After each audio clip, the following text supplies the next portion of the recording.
நிறைவேற்ற முடியாத 525 வாக்குறுதிகளை நெஞ்சுரத்தோடு கொடுத்ததோடு மட்டுமல்லாமல் 15% வாக்குறுதிகளை கூட இந்த 4 ஆண்டு காலத்தில் நிறைவேற்றாமல் மக்களுக்கு திருநெல்வேலி அல்வா கொடுப்பதை திமுக அரசு தங்களுடைய புதிய கடமையாக இன்றைக்கு சூளுரை ஏற்று செயல்பட்டு வருகின்றார்கள். இன்றைக்கு மக்களை ஏமாற்றுவதிலே உலக சாதனை படைத்து வருகிற இந்த ஸ்டாலின் திமுக அரசுக்கு முடிவுரை எழுதி மக்களை காப்பாற்றுகிற வளர்ச்சி திட்டங்களை கொண்டு வந்து சேர்ப்பதிலே உலக சாதனை படைப்பதற்கு புரட்சி தமிழர் ஐயா எடப்பாடியுடைய தலைமையில் மீண்டும் மக்களாட்சி மலர்வதற்கு அனைவருக்கும் வணக்கம். வருகின்ற டிசம்பர் 7ஆம் தேதி மதுரையிலே மிகப்பெரிய ஒரு உலக சாதனை படைக்க இருக்கிறார் மாண்புமிகு முதலமைச்சர் முத்துவேல் கருணாநிதி ஸ்டாலின் அவர்கள். மக்களை ஏமாற்றுகின்ற கலையிலே உலக சாதனை படைக்க இருக்கிறார் தமிழ்நாடு முதலமைச்சர் ஸ்டாலின் அவர்கள். நிறைவேற்ற முடியாத 525 வாக்குறுதிகளை நெஞ்சுரத்தோடு கொடுத்ததோடு மட்டுமல்லாமல் 15% வாக்குறுதிகளை கூட இந்த 4 ஆண்டு காலத்தில் நிறைவேற்றாமல் 90% நிறைவேற்றி விட்டோம் என்று பச்சை பொய்யை திரும்ப திரும்ப சொல்லி வருகிறார் மாண்புமிகு முதலமைச்சர் ஸ்டாலின் அவர்கள். இப்போது தேர்தல் நெருங்குகின்ற நேரத்திலே இன்னும் 4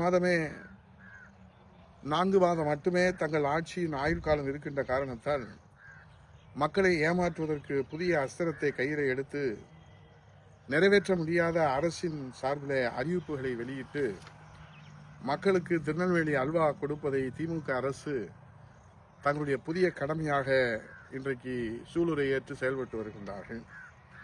அந்த வரிசையிலே தற்போது டிசம்பர் 7ஆம் தேதி 1 லட்சம் பேருக்கு பட்டா வழங்குவோம் என்று அறிவிப்பு கொடுத்து மக்களுக்கு பட்டை நாமம் போடுகிற உலக சாதனை நிகழ்ச்சி மதுரையில் அரங்கேற இருக்கிறது.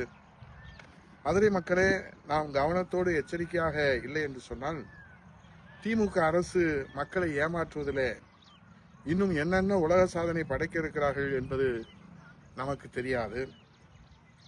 மெட்ரோ ரயிலுக்கு உரிய ஆய்வறிக்கையை விதிகளின்படி நாம் சமர்ப்பிக்க வேண்டும் என்று மத்திய அரசு வலியுறுத்தினால் மெட்ரோ ரயில் திட்டத்தை ரத்து செய்து விட்டார்கள் என்று செய்தியை வெளியாக்கி அரசியல் ஆதாயம் தேடுகிற உலக சாதனை படைக்கின்றார்கள்.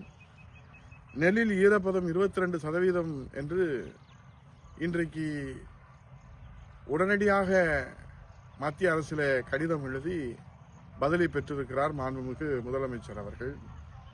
எப்பொழுது நம்முடைய வேளாண் விளைச்சல், பருவ காலம் இதையெல்லாம் முன்கூட்டியே கணித்து ஒரு முதலமைச்சர் உரிய காலத்திலே உரிய கோரிக்கைகளை வைத்து உரிய உத்தரவுகளை பெற்று அதை விவசாயிகளுக்கு கொடுக்கிற போதுதான் அதில் நாம் நன்மை அடைய முடியும்.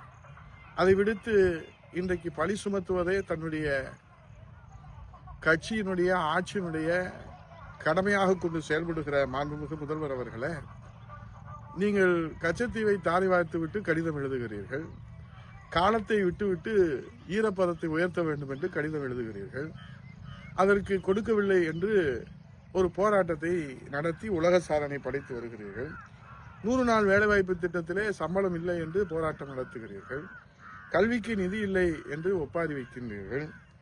ஆனால் புரட்சி தமிழர் ஐயா எடப்பாடி அவர்கள் முதலமைச்சராக இருக்கிற போதெல்லாம் இது போன்ற நிலை ஏற்படவில்லையே, என்ன காரணம்? தமிழ்நாட்டு மக்களே, நாம் சிந்திக்க வேண்டிய செய்தி அல்லவா இது? 11 மருத்துவக் கல்லூரியை ஒரே ஆண்டிலே பெற்றுக் கொடுத்தாரே புரட்சி தமிழர் ஐயா எடப்பாடியார் அவர்கள். 4 வழி சாலைகள் எல்லாம் இன்றைக்கு திருமங்கலம் முதல் கொல்லம் வரை பெற்றுக் கொடுத்தாரே புரட்சி தமிழர் ஐயா எடப்பாடியார் அவர்கள். எய்ம்ஸ் மருத்துவமனை பெற்றுக் கொடுத்தாரே மதுரைக்கு புரட்சி தமிழர் ஐயா எடப்பாடியார் அவர்கள். 1000 கோடியிலே பறக்கும் சாலை அமைத்து கொடுத்தாரே புரட்சி தமிழர் ஐயா எடப்பாடியார் அவர்கள். வாடிப்பட்டி முதல் சிட்டம்பட்டி வரை 4 வழி சாலையை பெற்றுக் கொடுத்தாரே புரட்சி தமிழர் ஐயா எடப்பாடியார் அவர்கள். 2200 கோடி ரூபாய் அளவில் கூட்டு குடிநீர் திட்டம் அம்ருத் திட்டத்தில் பெற்றுக் கொடுத்தாரே புரட்சி தமிழர் ஐயா எடப்பாடியார் அவர்கள். 12 மாநகராட்சிகளுக்கு ஸ்மார்ட் சிட்டி திட்டத்தை பெற்றுக் கொடுத்தாரே புரட்சி தலைவி இதய தெய்வம் அம்மா அவர்கள். இன்றைக்கு இந்தியாவிலே அதிகமாக வந்தே பாரத் ரயில்களை தமிழகத்திற்கு பெற்றுக் கொடுத்திருக்கிறார்களே நம்முடைய புரட்சி தமிழர் ஐயா எடப்பாடியார் அவர்கள். 100 நாள் வேலைவாய்ப்பு திட்டத்திலே இன்றைக்கு சம்பளம் நிலுவையில் இருக்கிறது என்று சொன்னவுடன் மத்திய அமைச்சரை சந்தித்து ஏறத்தாழ 2999 கோடி பெற்று தந்திருக்கிறாரே புரட்சி தமிழர் ஐயா எடப்பாடியார் அவர்கள். கல்விக்கு 480 கோடி ரூபாய் பெற்றுக் கொடுத்திருக்கிறாரே எடப்பாடியார் அவர்கள். சென்னையில் 2ஆம் கட்ட மெட்ரோ ரயில் திட்டத்திற்கு நிதியை பெற்றுக் கொடுத்தாரே புரட்சி தமிழர் ஐயா எடப்பாடியார் அவர்கள். புரட்சி தமிழர் ஐயா எடப்பாடியார் அவர்கள் சாத்தியமானதெல்லாம் உங்களால் ஏன் சாத்தியப்படவில்லை என்பதுதான் சிந்திக்க வேண்டிய நேரம் இது. ஆகவே மக்களை சிந்திப்பீர். இப்படி பழி போடுவதில் போராட்டம் நடத்தி தங்களை உத்தம புத்தர்களாக காட்டிக்கொள்வதில் கடமையாக கொண்டு செயல்படுகிற இந்த அரசு நமக்கு இனியும் தேவைதானா என்பதை சிந்திக்க வேண்டிய காலம் இது. ஆகவே இப்போது அவர்கள் புதிய அஸ்திரத்தை தேர்தல் அறிக்கையிலே சொல்லி திருநெல்வேலி அல்வா கொடுத்ததோடு மட்டுமல்லாமல் இப்போது அரசு அறிவிப்புகளாக செயல்படுத்த முடியாத அறிவிப்புகளை எல்லாம் திட்டங்களை எல்லாம் அறிவித்து இன்றைக்கு பட்டா தருகிறேன் என்று பட்டை நாமம் போடுகிற உலக சாதனை மதுரையிலே டிசம்பர் 7ஆம் தேதி அரங்கு இருக்கிறது. இப்படி இன்னும் 4 மாத காலத்திலே எத்தனை உலக சாதனைகளை மாண்புமிகு முதலமைச்சர் ஸ்டாலின் அவர்கள் படைக்கப் போகிறார் என்று நமக்கு தெரியவில்லை. ஆனால் மக்களே, நாம் சிந்திக்க வேண்டிய நேரம் இது.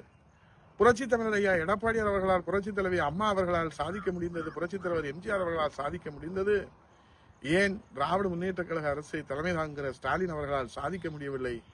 அவர் ஒவ்வொரு முறையும் சறுக்குகிறாரே, அதற்கு என்ன காரணம்? அணுகுமுறை காரணமா, அல்லது அறிக்கை காரணமா, அல்லது என்ன காரணம் என்பதை நாம் சிந்திக்க வேண்டும். ஆகவே அரசியல் ஆதாயம் தேடுவதுதான் காரணம் என்பதுதான் நமக்கு கிடைத்திருக்கிற விவரங்கள். ஆகவே அரசியல் ஆதாயம் தேடாமல் வளர்ச்சி திட்டங்களை கவனம் செலுத்துவதற்கு எப்போது மாண்புமிகு முதலமைச்சர் முன் வருகிறாரோ அப்போதுதான் நம்ம தமிழகத்திற்கு நாம் பெற்று வளர்ச்சி காண முடியும் என்பதுதான் நமக்கு கிடைத்திருக்கிற செய்தி.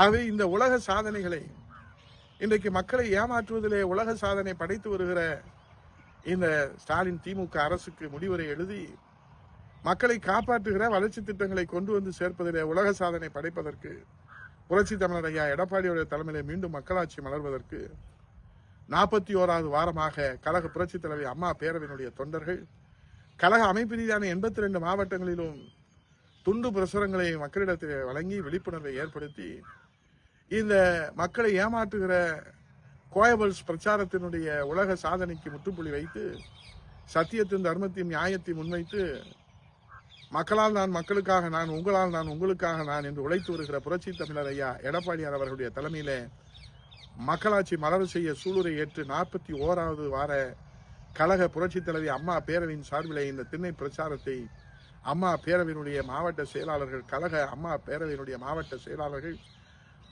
கழகத்தினுடைய தாய் கழகத்தோடு இணைந்து மக்களை சந்திப்போம், வெற்றி வாகை சூடுவோம், புதிய சகாப்தத்தை நாம் புரட்சி தமிழர் எடப்பாடியார் தலைமையிலே படைப்போம் என சூளுரை ஏற்று உடனே களம் சென்று வெற்றி வாகை சூடி வாருங்கள்.